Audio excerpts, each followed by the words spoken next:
It is so exciting to be here with you to talk about the value of designing strategic conversations and the opportunity that we all have to use our design brain to have conversations that make the world a better place. Just like Bob said, we need generative, collaborative, creative conversations.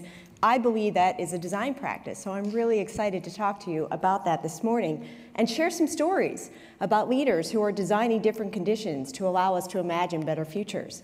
As Jean said, I teach with Nathan at the California College of Arts, MBA in Design Strategy. I think of myself as an accidental educator. I find no better joy than helping students envision and become leaders who are designers, and to help these designers become leaders. That is my practice. How can these be the same opportunity to shape the world by embracing both modalities of leader as designer? Because as we talked about this morning, the world we're living in is increasingly complex, filled with volatility, uncertainty, complexity, and ambiguity. The VUCA world we're hearing so much of, it's almost become, oh yeah, I don't really know what crazy thing is going to happen tomorrow. We're almost not even aware of the massive change going on because we're just living with knees bent, trying to understand what's going to happen next with us. And these designers as leaders, their job is to think of not only how to survive in this world, but also how to think about what's next in this world. How do I actually imagine where we are today and think of what's going to happen tomorrow? And create opportunity to bring value to the world, knowing that there's no guarantee of what's going to happen. This is a design skill. This is a leadership skill. So it's really about designing better futures, to actually be proactive, to use our maker mind, to think differently about what's ahead. So as Jean said, earlier this year I wrote a book about how to have generative conversations, the practice of design, and actually codifying some of the leadership moments, the choices people make, in order to not allow these conversations to happen to us, but in fact to proactively think of the conditions that's going to bring out the best value in others in order to recombine and create something new. This is in fact a design skill. My favorite definition of design comes from our familiar Nathan Shedroff, who says, it's not my job to design something beautiful, it's my job as a designer to make choices that trigger the right responses. And so the question is, what responses do we want to trigger? And what we now know is that as a craft, as a skill, we know how to design beautiful products that not only deliver great functionality, but also delight us in ways that we thought unimaginable. I love Josh's comment this morning. We now have less unintentional ugly things. I think we can go even beyond that to say we become rabid fans of these well-designed objects, things like the Dyson vacuum or the Herman Miller sail chair or the Nest Collective. How many people here have a Nest thermostat? How many people love their thermostat? Can you ever imagine loving your thermostat? Because that is the power of great design. And what we've learned is that this design is actually a craft that can be learned and mastered. It's not a crapshoot. It's not magic that we have these products and skills that delight us. There was actually time and attention, those 10,000 hours, and the discipline of actually bringing something new to the world that didn't exist, that delivers this utility and engages us emotionally in ways that we love. Can we imagine that about our futures? How do we actually design better futures? And I agree with Bob, it starts with better conversations. Those conversations do not have to be a crapshoot. They can be designed. Our role as a designer is not just to design better products and services, it's actually to design better conditions that engage opportunity to reimagine the future. So how do we do that? Do we do it here? Is this where we design better futures, in that little piece of white space we have on Monday between 10 and 11? Right? This is the reality of the tension that we live in, where we have great desire and hope to make the world a better place, but our schedules and our calendars are killing us. Our corporations, our organizations are not allowing us to use our designer brain. They're squeezing us in. And half the times we don't even know why we're invited to these meetings, but we show up. And the great creative time is left to the 11 p.m. time at night when you're so exhausted. That's when you get to have your white space to actually think. So this is not allowing us to be the designer and the leader that we want to be. We sit in rooms that look like this, trying to be generative, trying to have that conversation that's going to lead to the breakthrough idea, and our brain is actually feeling this. I got to get out of here. I cannot be creative in this condition. This is killing me. Right? Then we actually get so frustrated we start to self-help under the table because I have real work to get done.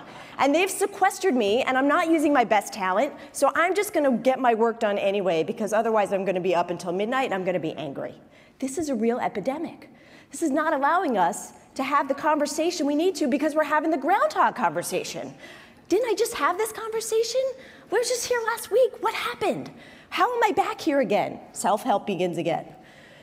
Harvard Business Review recently published a really horrifying study on the lost cost of these conversations and these meetings. And in fact, this is the chart they call ripple effects. And what they showed is they looked at one fairly large organization and realized that the weekly communication, the weekly meeting at the executive level in the center led to 300,000 hours of prep time and meeting before the meeting and the prep meeting and then the meeting you had with your departments in order to talk about what was decided at that executive communication meeting.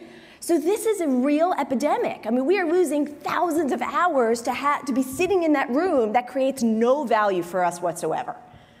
What a blind spot. We've been talking about blind spots. This is a big blind spot. This is a huge opportunity for us to take a look at.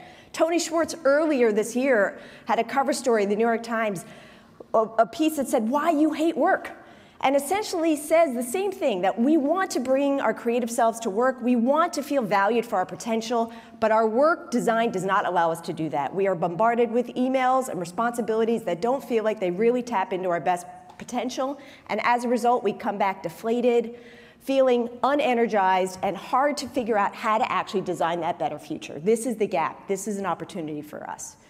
We need to create opportunities, conditions for creative and collaborative conversations. This is what we call moments of impact. The ability to accelerate change because we were felt and heard. Our ideas resonated with others. We aligned and we can carry them forward. This is a craft, not a crapshoot. You can learn this. You can do this. This is what we spend our time doing. And in fact, we were so committed to it in our book, we created a 60-page starter kit at the back. So even if you don't want to read a single page, jump to the cliff notes in the back, and you can start to have better conversations. We can do this. We are not triggering the right responses. So that is where you come in, the designers, to think broadly about designing conditions in your organization beyond just bringing something new of a product and service, but really allowing your colleagues to come together to together create something of value that didn't exist before. So I want to share some stories, practical stories of leaders who have designed these moments of impact. And my hope is by hearing these stories, you can identify an opportunity for you to go back and design a moment of impact by making a different choice, by triggering a different response. So the first principle I want to talk about is this notion of moments of impact are really about discovery. It's about when we feel that collective sense of new ideas and insights that we both see at the same time. And it often doesn't come from sharing a compelling data-driven chart. It comes from when we've experienced something immersively in a different kind of way. And this mode of discovery is a very different kind of leadership style. It's not about the Superman, superhero of this other world kind of magic power based on expertise and execution, where the person with the best idea wins, or the greatest resume wins. In fact, this is about creating conditions instead of discovery and experimentation. So I think the new model of hero is not that superpower with the strong muscles, but is in fact the person that takes their ruthless curiosity and goes forward to try and understand something of a mystery that they didn't know before. And they go out and they look for evidence and they have a hypothesis and they find evidence and then they create their hypothesis based on what they found. It's really about being Nancy Drew. So I want to introduce you to one of my favorite Nancy Drews, who you will get the pleasure of listening to later today. So think of this as a precursor introduction. So meet Karin Hansen. Karin, at the time that we talked to Karin about the book, was the VP of Design and Innovation at Intuit. And in 2010, she was asked by Brad Smith to think differently about the future of mobile. How do we design a better future around the future of mobile? And because Karin has a fundamental view of Nancy Drew, she has this philosophy of you have to fall in love with the problem, not the solution. So how do I create conditions of discovery to get this executive team to fall in love with the problem, not the solution? So she took the top 15 members of the executive team to a beautiful resort in Half Moon Bay. You've all been to these off-sites where you're either taken to somewhere beautiful, and typically you have the same conversation you would have had in that boring boardroom, but instead you just have it somewhere beautiful, thinking that like access to the wine and the scenery is going to somehow make you more creative. Karin knew that it wasn't about presenting the hockey stick charts of growth of mobile, but instead she had to get the executive team fully immersed in the power of these devices that were coming out in 2010. So first thing she did was she brought in small and medium-sized customers, their typical customer base, to understand how they were using their mobile devices to run their businesses. Very different than buying the shrink-wrap software from retail stores. They were using these devices to build everything. These were becoming the new platform. So typically, the more senior you get, the less conversation you have with customers. This was very eye-opening. But then she did something really brave. She said, okay, this afternoon, we're all going to experience the power of mobile. And what she did was she divided the teams into the executive group into teams, sent them to the town of Half Moon Bay, took away their BlackBerries, gave them all iPhones and Androids, and told them that for them to come back that evening, they had to create essentially the amazing race of mobile. So they had to use these devices to check in on Foursquare, write a review on Yelp, do a foreign translation. Essentially, she wanted them to feel the power of mobile, of just how advanced these devices were, to try and see that the future was actually already here. She said what happened was amazing. They got into the spirit of competition, and they came back, and they realized that they needed to invest. And what she did was she created a very different conversation where if she just stayed in that room and talked about one issue after another, if you think about the issues against the vertical line of emotional engagement, it would have just been a flat line. But instead, she asked them to experience it themselves, and in doing that, created a different kind of emotional connection where they had insights about what they were excited about and what were opportunities that they were nervous about. And it was through those insights that they got to an aligned point of view that mobile was something that they needed to work on immediately or they were going to miss it. And Intuit is one of the companies that can be looked at as really making a very quick turnaround of investment to say, we have got to pivot from being a software in a box to being a mobile-first company. And it was because that Karin created those conditions of discovery where they got to feel it themselves, where they moved beyond, as Josh said this morning, the territory protection zone and into the future zone of aligning around this opportunity that they needed to work on together. Because in discovery, questions are more valuable than answers. And she created a safe place where it was okay to question. It was okay to say, what are we going to do in order to be a player in that? So we have to focus on conditions of discovery, not conditions of telling. That's the first thing. The second key to creating moments of impact is actually to intentionally promote extreme collaboration. So I don't know about you all, but I know that typically when I'm asked to join a cross-functional team, it sort of feels something like this. I invited you here today, not because the topic is relevant, because I really didn't want you to feel left out. Did anyone feel part of those? And essentially these cross-disciplinary teams end up looking something like the Noah's Ark. Okay, we've got 2 from product and 2 from marketing and 2 from compliance and 2 from legal, 2 from engineering. Did we miss anybody? And we think, let's create, right? That is not the way we create conditions of cross-pollination and collaboration. In fact, we need to think more like lessons of improv. And this is a picture of my students. The very first day, we practice improv so that we learn how to be a good team member. And one of the fundamental principles of improv is not to be brilliant, not to try and be witty or funny or say the best thing that wows the audience. The #1 key to improv is to set your partner up for success, is to offer something that allows them to build on it and then you build on it, to be present and to allow something totally new to emerge because you've showed up ready to give your best contribution. You're not looking for one-upsmen. You're not worried about how you feel or judging if it's right or wrong. Everything is right in improv. And when we're trying to bring something new to the world, we have to remember that our job is to support our collaborators and allowing them to feel that they can bring something new to the table. And together, we're going to come up with a new combination. So let me share another story of bringing this to life. I want to introduce you to another wonderful designer leader, Neil Grimmer. Neil Grimmer is a sculptor by training, also Stanford product design background, and he was the chief innovative officer for Cliff Bar.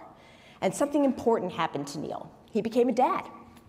So when you're a dad and you're experiencing things for the first time, you celebrate these milestones, like when your baby starts to have solid food for the first time. So he went to the supermarket to buy some new food for his baby who was finally graduating to oatmeal, and he looked at the shelves and it looked like this.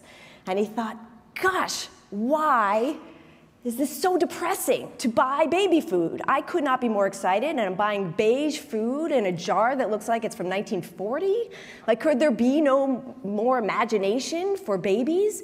So he decided to start a new kind of baby company, and it's called Plum Organics, and the idea was to reimagine what baby food could look like, to actually create flavors that we wanted to take in, like purple carrots or beets, and not to just go for yellow and beige foods that were bland and tasteless. And he created packaging that was fun to buy and fun to give to your child. And he created an infant line that allowed for dexterity, for kids to play with autonomy, to learn how to open up the package themselves.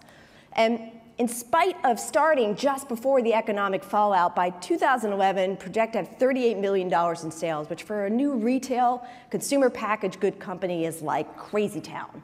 So clearly the market was reacting to the fact that this was something of value to them. And so Neil had a board meeting to talk about designing a better future, to talk about what's next for them. And because growth is a good thing, right? We've got lots to talk about. But Neil did something very different in order to promote conditions of extreme collaboration. Instead of just having his board come together and talk at them about all the projected growth, instead he put them to work. And when they walked in, they saw this: "Welcome to the baby food fight, battle of the baby brands."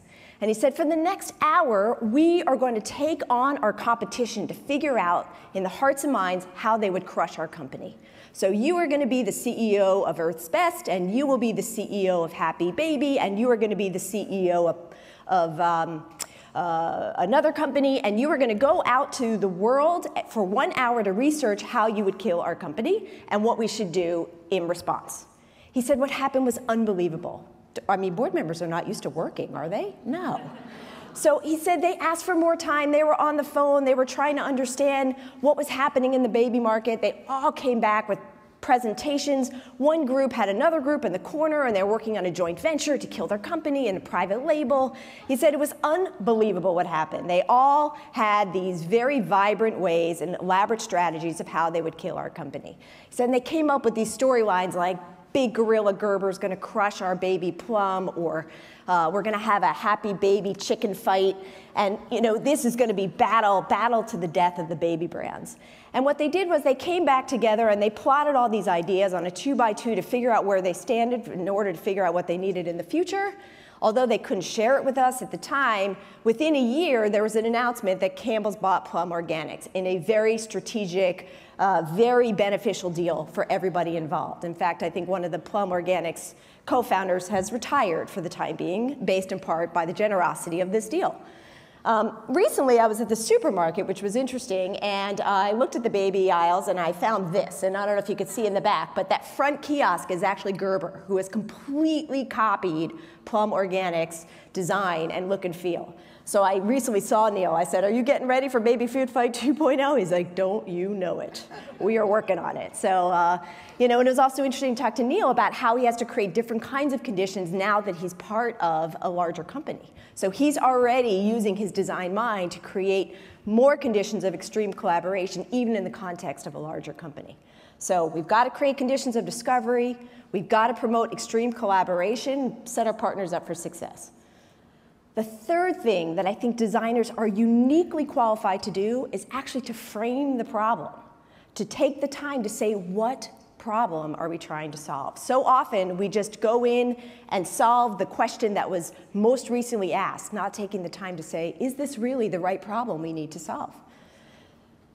Typically, when you're bringing something new, what we found was that there were only 3 big categories for the kinds of conversations that you need to have. You're either building understanding about what the opportunity is and why you need to be having a new conversation about bringing something new to the world and what success looks like.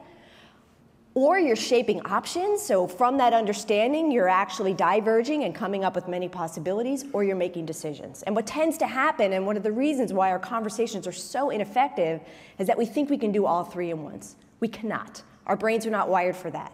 This is a series of divergence and convergence, and your job as a designer is to make sure you're communicating what kind of conversation this is. Because if you don't, you're having one conversation and your colleague is having another conversation, you might as well not even have that conversation. You have got to make those conditions clear. Let me give you a great example of this. which comes from a classic movie called Moneyball, a great book by Michael Lewis. There's a scene in the movie and in the book where they're talking about how does a baseball organization like the Oakland A's that has far less resources than pretty much every other organization in the National Baseball League, how do they compete when their best players were taken by richer teams that were able to recruit them for a lot of money? So, by the way, I thought this was an appropriate story to tell because, of course, this is the moment in time where I become a baseball fan. So just in case you're all wondering, tomorrow night you should be cheering for the Giants, 1-1. It's a really important game. So it's a good story to tell at this moment. Sorry that the Yankees are not in. So there's this great scene where they're trying to figure out what do they do once they have their two best players taken and they don't have the resources in order to recruit new players. How do they go about it? And there's this great scene where all of the scouts are talking about the potential replacement players that they can get. And Billy Beane, who's the general manager of the Oakland A's, is sitting there and he says, what problem are you trying to solve?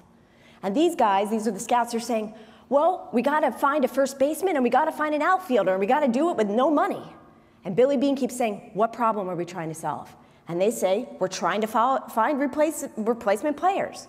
And finally, Billy Beane says, we are not trying to solve the problem of trying to find replacement players. We are trying to solve the problem of winning games. How do we win games when we have so many less resources than the other teams out there? And because he took the time to ask that question, we are trying to solve the problem of winning games. He was able to look at the problem in an entirely different way using data analytics to realize that baseball games are not won by star players in certain positions. Baseball games are won when you have more hits than the other teams, more runs stolen by the other teams, more opportunities to get on base. So he was able to use stats to find a way to get players that were significantly undervalued by other members of the baseball league, and was very successful, and has disrupted the way that managers think about staffing their baseball teams. So what problem are we trying to solve? The last one I want to talk about is the importance of actually using these conversations to design cultures of hope. If you have these conversations that feel generative and engaging, they change the way you work outside of those moments. It can literally change cultures that look internally and are focused on protecting territory to looking more expansively about the future. That is the power of these kinds of conversations. So I want to leave you with one final story of Eric Burmeister, who is a principal at a local middle school near where I live in Menlo Park. He is a beloved principal, was already the national finalist for Obama and the White House about Principal of the Year, and finds himself as an unexpected designer and creator of hope. So Eric Burmeister came to Hillview a couple years ago. It was a beautiful new campus, and he really saw an opportunity to change the way we think about public school education. And he purposely came in and joined Hillview because he saw an opportunity not just to solve problems, but actually to reimagine the best possibilities of this school. And one of the things he did was he purposely went to the superintendent and said, I believe we have a chance to redefine how students are respected and are appreciated in our school, but it's going to take understanding the students from their perspective, not just from the administration perspectives. So he created conditions of discovery, and the very first thing he did was he recruited a design team, a multidisciplinary volunteer team of teachers, tenured teachers, new teachers, parent volunteers, outside members of the community who just wanted to see a better middle school supporting their community. And when they came together for the first time, he just had these words on the board, welcome designers, because he wanted them to see themselves as creators. This wasn't about status, this was about best contribution. And he had them go out and actually shadow middle school students from the moment they got on campus, 7:30 till 3:30. Because he said, you know, we sit in all these board meeting conversations, all these faculty conversations, nobody asks what's going on with the student. Why don't we experience that firsthand? And they took their ideas and they actually created new possibilities of what the school could look like given the insights of the students. And he then really thought about how are we framing success for these kids, not class by class, but their full development.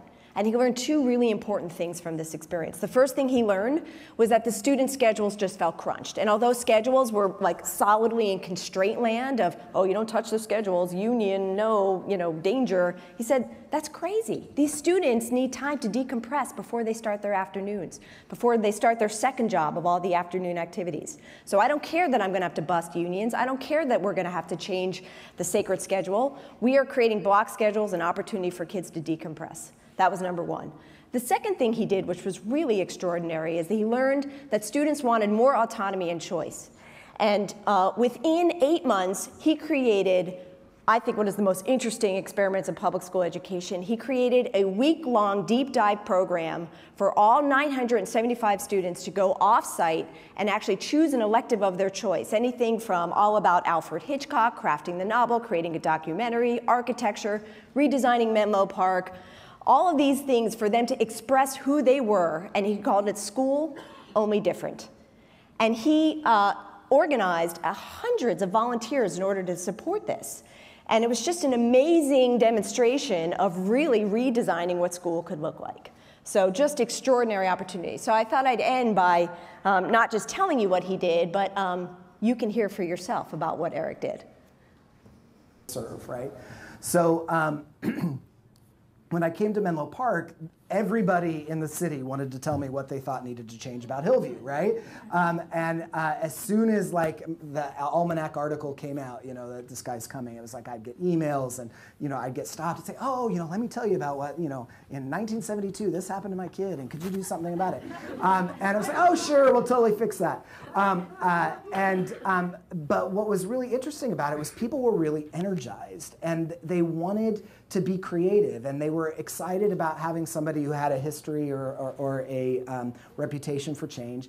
And when I came on, our new superintendent, who had only been here for a year, who's very interested in design and creativity and innovation, had created a partnership with the design school at Stanford. So we were going there to find out how design could influence the classroom, right? And we're sitting there, and I'm like, yeah, this is all cool stuff, and yeah, our kids would love to do design, and so on and so forth, but I could use design to change the school. Like, here I am, the new principal, in the middle of this innovative town of innovators, and people are hungry for change, and they want to see change, and my superintendent's supporting me, and they asked me to come here, so maybe I should take a risk and sort of be creative and take a design approach to how we're going to change our school. So I approached our superintendent, and I said, so I know you want us to do some design in the classroom, and I think that's really cool, and we're going to get there, but what do you think if we used design principles to actually ask the community what kind of school they would want if there were no constraints involved? And he was like, I love it. And that's the moment I knew I had come to the right place. And so we got a design team together, and we all got trained on the design process, and we dove in head first. And the result, I've only been in the community now for about 1 year and 3/4, and what's happening at Hillview is truly remarkable. And it's not about me. It's really about opening up the floodgates to creativity and innovation and focusing on who we're trying to serve here, which is the students. Right, just incredible. To me, I think Principal Burmeister really emulates this new model of leader as designer and designer as leader. And by doing that, he's been able to do what I call the yeah buts, the sort of 3 obstacles to what makes this hard, this focus on near-term results, right? He said, yeah, we're not just focused on the classroom, we're focused on changing the conditions of our school long-term. Moving beyond the politics in play, that territory and turf protection, and the capability gaps of understanding that most teachers, most parents don't understand design, so he created a whole parent ed series to get parents on board with this experimental new way of thinking about education, allowing him to create a sustainable, adaptive culture of hope. Going back to Karen, she says, if you're sitting in a room with a lot of slide decks, there's very little that can go wrong. There's also very little that can go right too. So I think it's incumbent upon us as designers to kind of turn up the heat a little, to take some risks, to really get in there and create different kinds of experiences and conversations that really push the boundaries of what's possible. Because I think when we do this, we instead turn those yeah buts and those obstacles into conditions of hope. right? This is the opportunity for us to think longer term, to build skills and capabilities while we're experimenting, to do the real work in our practice of every day, and to rally around a common purpose. Because as John Maida said, and I think seeing a president of an art school move to Silicon Valley to become a design partner at one of the most important venture capital firms is a sign, yet one more sign of design's influence on the future, of founders as designers. And he said, design is still a human skill that even now, Google cannot automate. There is no Moore's law equivalent of design. The only way we are going to scale design is if we scale ourselves, if we scale our human potential and really take it out of perhaps the jobs that we're asked to do and really try and use it to model a new kind of leadership with our colleagues by taking risks to have these different kinds of conversations. So I encourage you to have more human conversations. The more human the conversation, the more human the response. And we end the chapter with a call to action, which is to make your moment. This is your opportunity to make different choices that trigger different responses.